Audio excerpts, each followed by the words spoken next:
Nagarjuna Sagar project foundation day వేడుకలను మాచర్ల మండలం Vijayapuri south లో ఘనంగా నిర్వహించారు. నాగార్జున సాగర్ ప్రాజెక్టుకు శంకుస్థాపన చేసి 70 వసంతాలు పూర్తయిన సందర్భంగా మాచర్ల ఎమ్మెల్యే జూలకంటి బ్రహ్మానందరెడ్డి ఆదేశాలతో కూటమి నేతలు అధికారులు ముక్త్యాల రాజా విగ్రహానికి పూలమాలలు వేసి నివాళులర్పించారు. ఈ సందర్భంగా సాగర్ ప్రాజెక్టు డి శ్రీకాంత్ మాట్లాడుతూ ముక్త్యాల రాజా కృషితోనే సాగర్ ప్రాజెక్టు నిర్మాణానికి అడుగులు పడ్డాయన్నారు. ఆనాడు కోస్లో కమిటీకి నాగార్జున సాగర్ ప్రాజెక్టు ఆవశ్యకతను తెలియజేసి ప్రాజెక్టు రూపకల్పనలో ముక్త్యాల రాజా చేసిన కృషి గర్వనీయమని అన్నారు.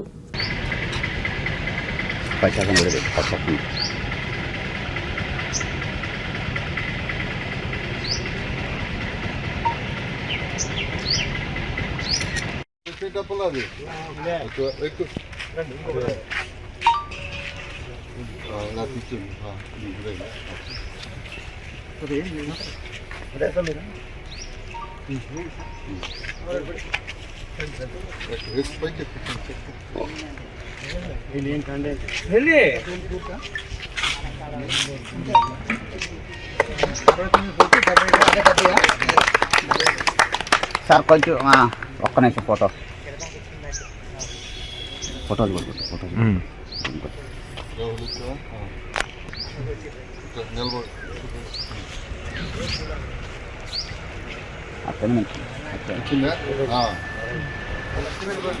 కృష్ణా డిస్టిక్ నుండి మన యొక్క గుంటూరు డిస్టిక్ నాగార్జున సాగర్ ప్రాజెక్టు నిర్మించడానికి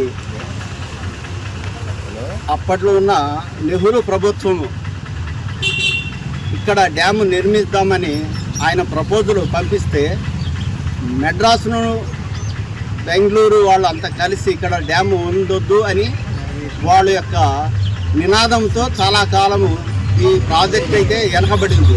ఆయన అప్పటికి 50 లక్షలు నేను ఇస్తాను, ఈ ఫారెస్ట్ పర్మిషన్ ఇచ్చి రోడ్లు నేను నిర్మిస్తానని ప్రామిస్ చేసి గవర్నమెంట్కి 50 లక్షలు అప్పట్లోనే 1951-52 కాలం నాడు ప్రపోజల్ పెట్టారు.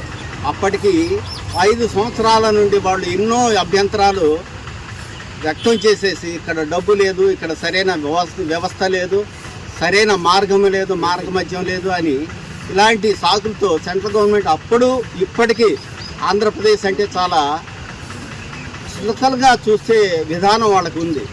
కాబట్టి అప్పట్లో ఈయన ఒకటే శబ్దం చేశాడు, నేను ఆ యొక్క అడవి ప్రాంతానికి మీరు పర్మిషన్ ఇచ్చినతో నేను రహదారులు నిర్మిస్తాను, అక్కడ ఉన్న 60-70 విలేజ్లకు కూడా నేను వారి అందరికీ ధన రూపాన కానీ వస్తు రూపాన కానీ అన్ని రూపాల నేను సహాయం చేసేసి ఆ యొక్క ప్రాజెక్టుకి సహకారం మీరు అందించాలని ఆయన అప్పట్లోనే పాటుపడ్డ మహానుభావుడు. ఈ రోజుకి మనకి 69 సంవత్సరాలు పూర్తి చేసి 70 సంవత్సరానికి మనం అడుగుపెట్టాము. చనిపోయికి ఇప్పటికి చాలా కాలమైంది కాబట్టి ఒక 5 నిమిషాలు మనం మౌనం పాటిద్దాము. ఒక 5 సెకండ్స్ అందరు కళ్ళు మూసుకోండి. ఒక 5 సెకండ్స్.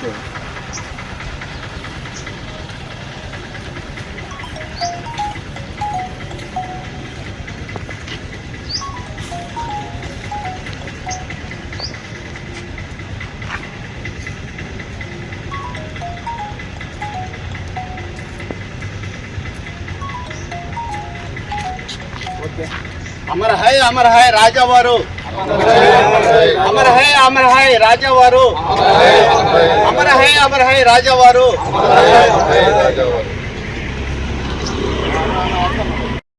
ఆయన సొంత డబ్బులు ఇచ్చి డిపాజిట్ చేయించి ఇది స్టార్ట్ అవ్వడానికి అసలు ఈ ఫౌండేషన్ వేయడానికి ఇన్ని త్యాగాలు చేశారు ఆయన. అటువంటి మహారాజు గారికి ఆయన త్యాగాల గురించి ఎంత చెప్పుకున్నా మనం తక్కువే. సాధారణంగా మనం ఒక 10 మంది ఉన్నా కూడా ఎవరైనా టీ తాగినా భోజనం ఈరోజు ఎవరు వీళ్ళకి డబ్బులు కడతారని ఆలోచించే మనం ఆయన సొంత డబ్బుతో ఇంతమందికి ఇంత త్యాగం చేస్తూ, త్యాగం అంటే ఆ పదానికి ఆయన చేసిన పనులే నిదర్శనం. ఎవరైనా మనం త్యాగం చేయాలంటే మన ఇంట్లో వాళ్ళ కోసమో బయట వాళ్ళ కోసమో మన బంధువుల కోసం త్యాగం చేస్తాము. కానీ ఈయన దేశం కోసం, ప్రజల కోసం ఆయన సొంత దాదాపు నాకు తెలిసినంత వరకు ఇక్కడ ముంపులో ఉన్న ఎకరాల్లో 30-100 ఎకరాలు కూడా ఆయనకు సంబంధించిన ఆయనే దారాదత్తంగా ఇచ్చేశారని తెలిసింది.